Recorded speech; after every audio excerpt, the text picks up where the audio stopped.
All right, y'all. So I said, let me film this little intro to my video. Let me get out in the sun and let this sun hit my skin and so it can be glistening, right? So I'm in beautiful Florida. It's early, it's sunny. I just absolutely love Florida. But I said, let me do an intro, right? Let me do an intro to the video. So I woke up early this rising, just chilling. And I decided that I wanted to have a little conversation with artificial intelligence, right? Chat GPT. And I just wanted to see and pick the brains of the collective who contributed to the learning of artificial intelligence. And I wanted to see what was their take when it comes. See, we got a lot of land back here.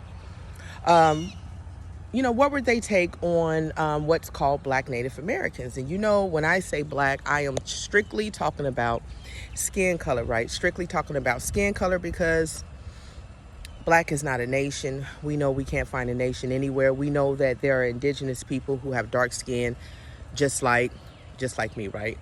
And they are indigenous people to that area. They are aboriginal to that area, so on and so forth. So when I say Black, I simply mean people who have copper colored skin of various hues, whether it's my complexion, lighter or darker. So anyway, sit back, enjoy, and let's find out what AI says about Black Native Americans and what we've been going through in the society, So to the ones who want to learn a little bit more, you're welcome. You're welcome to come on in and see what artificial intelligence has to say. And to the trolls, get ready to be triggered. But don't leave. I want you to be triggered and I want you to leave your comments.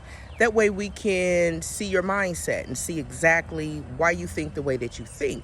I find it very interesting. Everybody plays a role in this world. Trolls play a role, right? They play a role. They prompt further discussion. They are a case study in the psychology of the cult programming of racism. So I'm not going to get mad at you. I'm not going to curse you out because you contribute to this discussion as well. So you are absolutely welcome to stay and see what AI says. Now, if you are the one who's a troll, that's like your daytime job, that's your evening job. That's like what you do to get what you need to do going, right? I want you to understand that this is artificial intelligence talking, right? So when you get mad, be mad at the thousands of people who taught artificial intelligence. All right, y'all see this? This is my loquat tree. I absolutely love loquat. I picked off all of them, but some of y'all know what this is. They call it Chinese plum. It's like a little small, like orangish fruit. It comes in green, and then it'll be like orange, and it's real citrusy. But these leaves are medicinal. These leaves are medicinal too, so yeah. Peace. Me and ChatGPT, artificial intelligence, also known as AI, we're having a conversation, a very deep conversation about race, racism, and things of that sort, right? So I put in misclassified Black Native Americans, and this is what AI says. Misclassification of Black Native Americans has been a long-standing issue in the United States. In the past, many Black Native Americans were not in the past, currently, but okay. In the past, many Black Native Americans were not recognized as members of their respective tribes due to various factors such as discriminatory policies, racial biases, and cultural misunderstandings. Not cultural misunderstandings, plain racism. Trying to be like the man, they followed along with the racism. This lack of recognition meant that Black Native Americans were excluded from access to tribal resources, services, and benefits, also known as survival. Today, efforts are being made to correct the misclassification of Black Native Americans and to ensure that they are recognized and included as members of their respective tribes. Where? Where are they doing this? Where? because people are continuously being attacked online and called liars and wannabes and saying that they hate themselves because they're just African with no admixtures, and they or the fact that they are African even though they don't have any admixture because of lookership, right? So it says tribal governments are working to update their membership criteria to include individuals with African and Native American ancestry. Who is doing this? Who is doing this? Because they've already have on their within their membership quotation and qualifications of the European admixture, which is not a problem, and the Asian admixture, which is not a problem. But where are they doing this for people who have ancestry from the continent of Africa, as well as European ancestry, as well as indigenous American ancestry? And when I say American, I mean the entire continent, not just North America. Let me read that again. Tribal governments are working to update their membership criteria to include individuals with African and Native American ancestry, and many tribes are actively seeking out and welcoming back Black Native Americans who were previously excluded. Who are these tribes that are seeking out and welcoming back? I don't see them anywhere. I see them consistently and constantly denying the existence of Native Americans with dark skin. I don't see them seeking out, embracing. They're more like ignoring, but okay. The issue of misclassification also highlights the broader issue of how race and ethnicity are constructed and defined in the United States, and how historical and cultural factors have contributed to the marginalization and exclusion of certain groups from socioeconomic and political institutions. It is important to continue working towards greater understanding and recognizing of the diversity of American culture and identity, and to promote inclusivity and equity for our people. Now, this is artificial intelligence, and of course, this is a utopian version of what our reality is, because this is clearly not our reality. Nobody is seeking us out. Nobody cares. They consistently exclude, and it all goes back to the one drop blood rule, or the perceived one drop blood rule, because let's be very clear.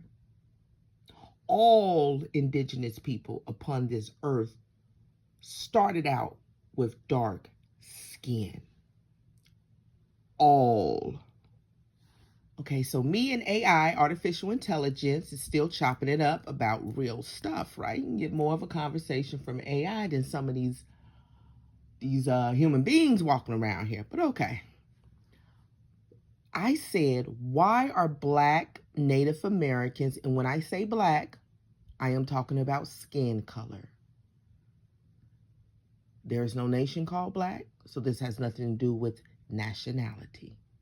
There is no one set Black culture, so I'm not talking about culture. I am talking about skin color. So it says Black Native Americans have faced a long history of marginalization. Now I'm going to read it again, but this time I'm going to put emphasis on what's really going on.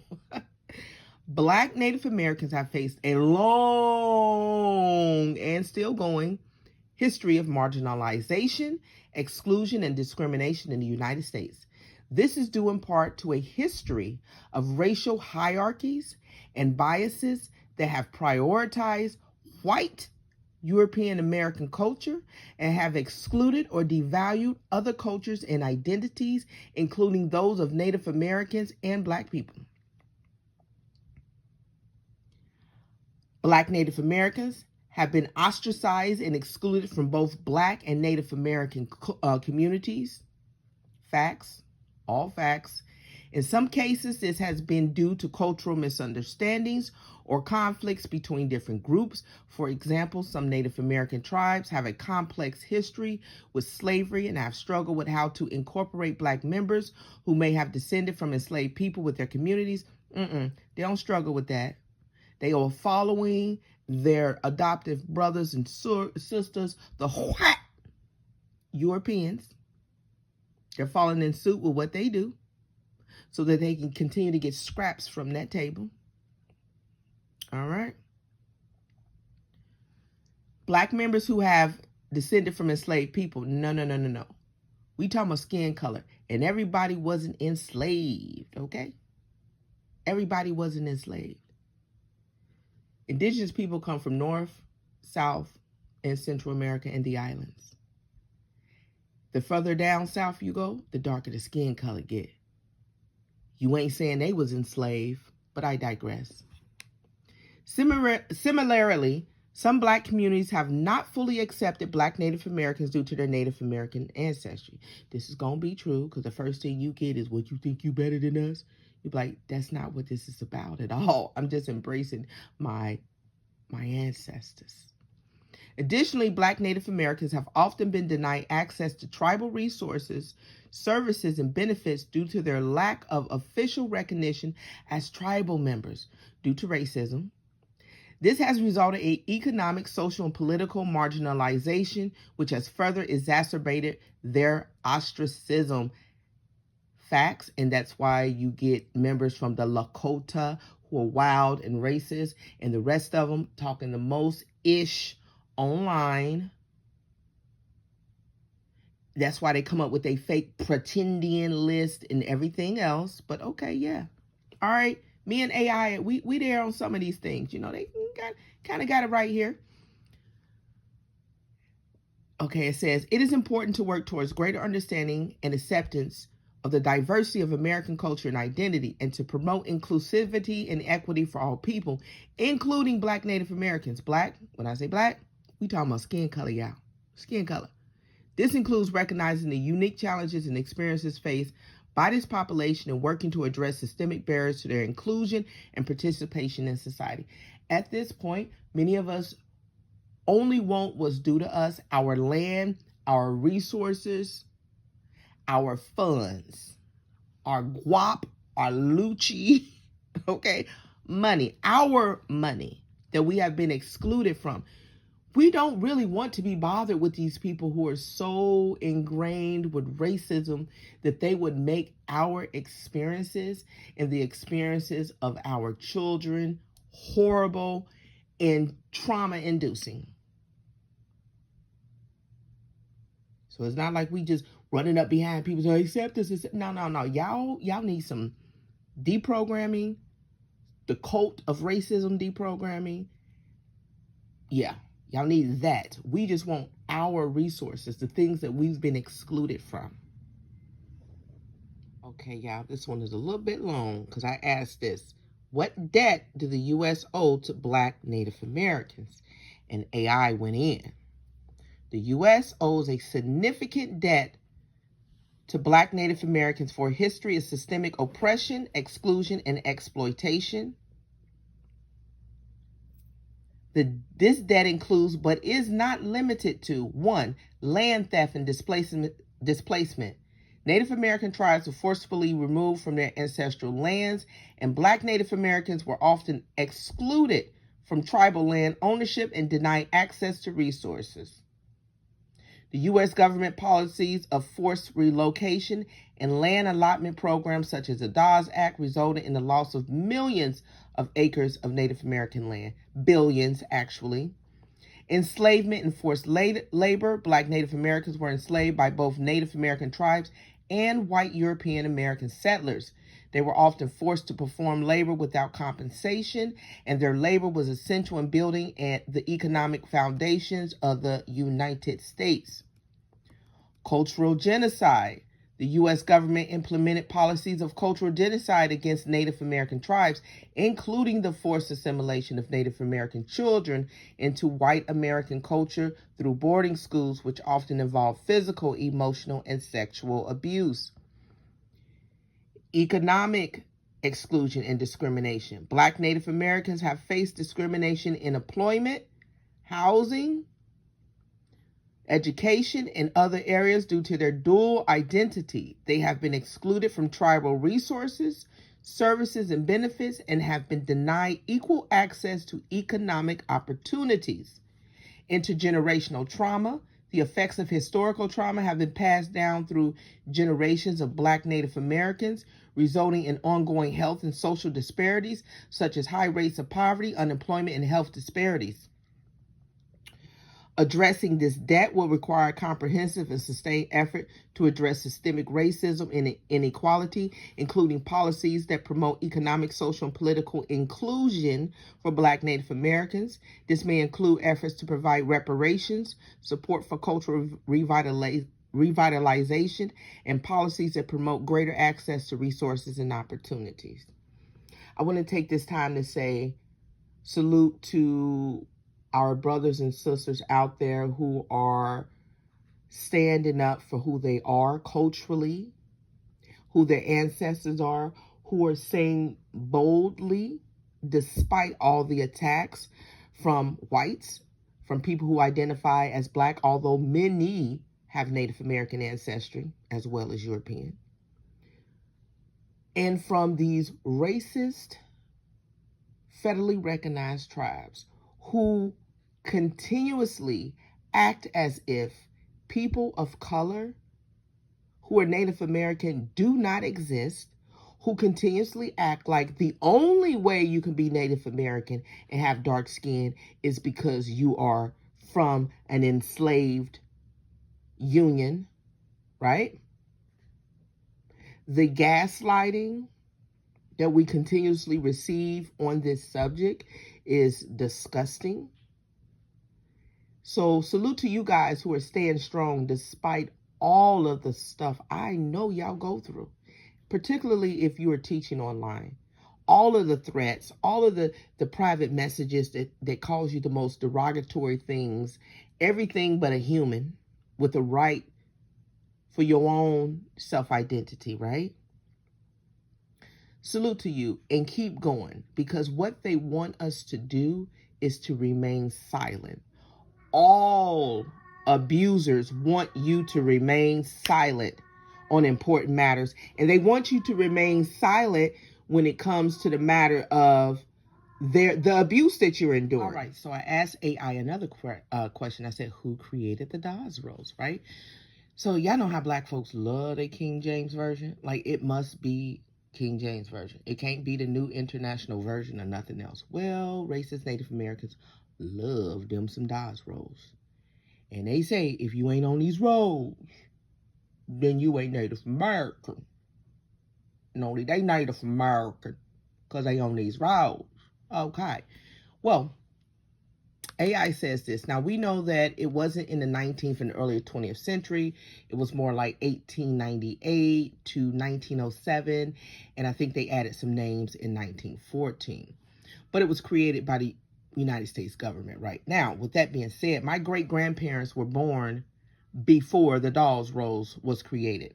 So if my great-grandparents was born before the Dawes Rolls was created, why would they be on the Dawes Rolls? Like, sometimes we got to use common sense. We got to use common sense when people present things to us, and we got to break it down. Like, wait a minute, my great-grandparents was born before the Dawes Rolls. Hell, I was born before the federal recognition process. This means none of this was in existence as far as the federal recognition when my parents was born, when my grandparents was born, or any of my great-grandparents. But anyway, who created the Dawes Rolls?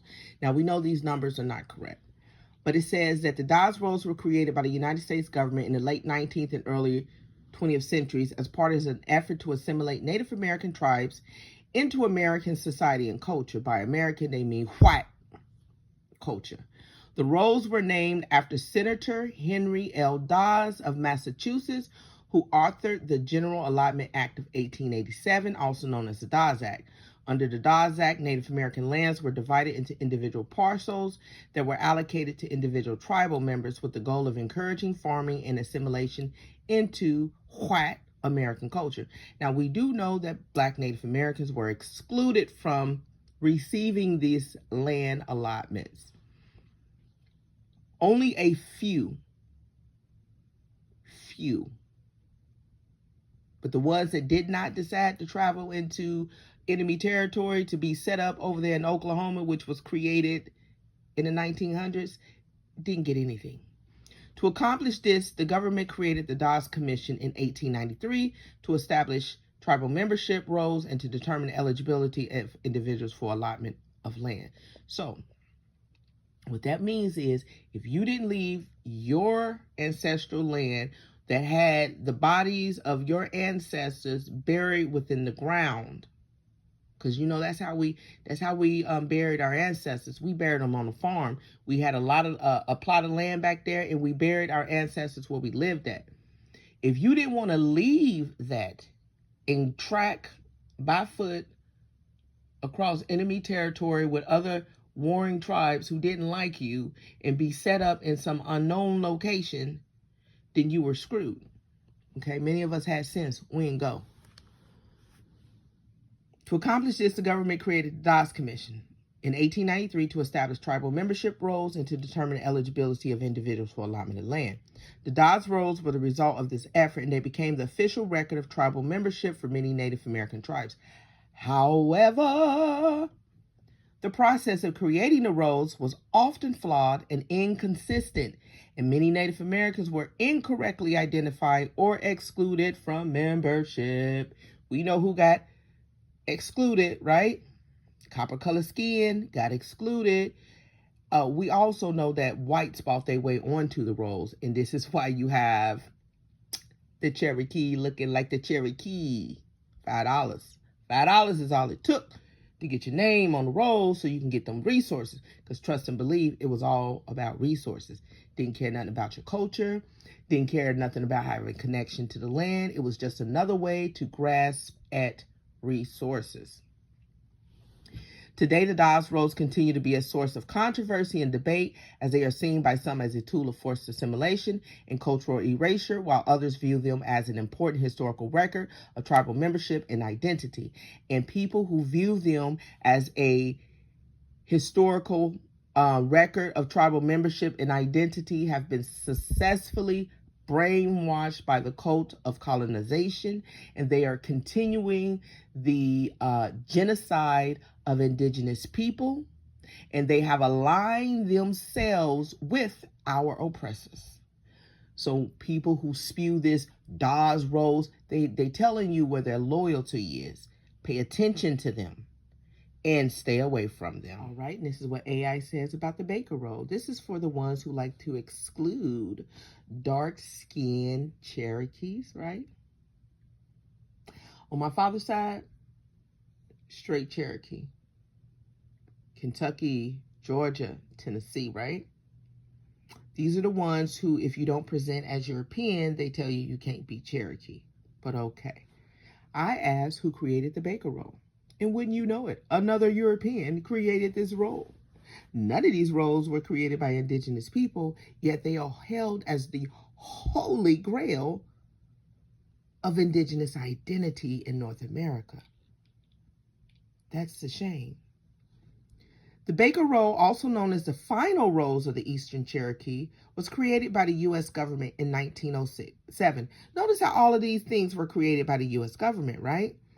As part of the process of allotting land, again, resources, to Cherokee individuals and families in Oklahoma. It's all about Oklahoma. The roll was compiled by a team of government officials who were tasked with identifying individuals who were eligible for allotment under the Dawes Act of 1887. Back to the Dawes Act, back to the Dawes Act. The Baker roll was named after Fred A. Baker, who was a supervisor of the enumeration of the Cherokee Nation and was responsible for overseeing the creation of the roll. Created by Europeans, overseen by Europeans, enumerated by Europeans, and if you think Europeans didn't put their own people on the rolls, then you would be delusional. Okay? The roll was compiled based on a variety of sources, including earlier Cherokee census, government records, and testimony from Cherokee individuals. Okay, indigenous people didn't keep censuses. Censuses come from Rome and were brought over here by the invading Europeans. We didn't keep censuses, right? government records, and testimony from Cherokee individuals. So, oh my goodness, if somebody didn't like you, they could really screw you over, because they can just get up there and say they don't even know who you is. And matter of fact, they still doing that now. When a tribe come up for recognition, they're asking the rest of the tribes. And if those tribes say we don't know them or whatever they want to say, they can bully you out of federal recognition. That's something else they don't tell you. But I've seen the records, and it's a hot mess. The Baker Roll was controversial at the time of its creation and remains so today, as many Cherokee individuals and families were excluded from the roll due to inaccuracies and biases in the enumeration process. The roll has also been criticized for its role in the forced removal of Cherokee individuals from their ancestral lands and the loss of cultural heritage and identity that resulted from the allotment process. Let's get into it. So when the U.S. government sent people to a territory that is not theirs, I repeat, that is not theirs, that is not their ancestral land. Those tribes that are in Oklahoma, that was not their ancestral land. Where are the people who originate from that area? Where are they? What happened to them? Because we're not sitting up here and going to pretend like that land was unoccupied. Oh, I know where they are. They was classified as black and pushed off their land. We got to use common sense when people talk to us. They just want to tell you they created Oklahoma in 1907, but then we hear about Black Wall Street and what happened. And we don't make the connection. We don't make the connection of, well, where were the indigenous people that were originally in that location already? Because you're not going to tell me that that land was not occupied at all. We must use common sense. We must break everything down and question everything. Because among the indigenous people in North America, the cult of colonization programming is so strong that they use everything that was created by Europeans as being a validation for their own identity, an excuse to ostracize other people who don't look like them, but they will embrace the ones who look European. Come on in, brother. So sad to see you were gone for so long, but let your skin be dark. Suddenly you are not who you say you are. And the KKK within them, within the racist natives, come spewing out. I tell you what, they make their KKK brothers proud.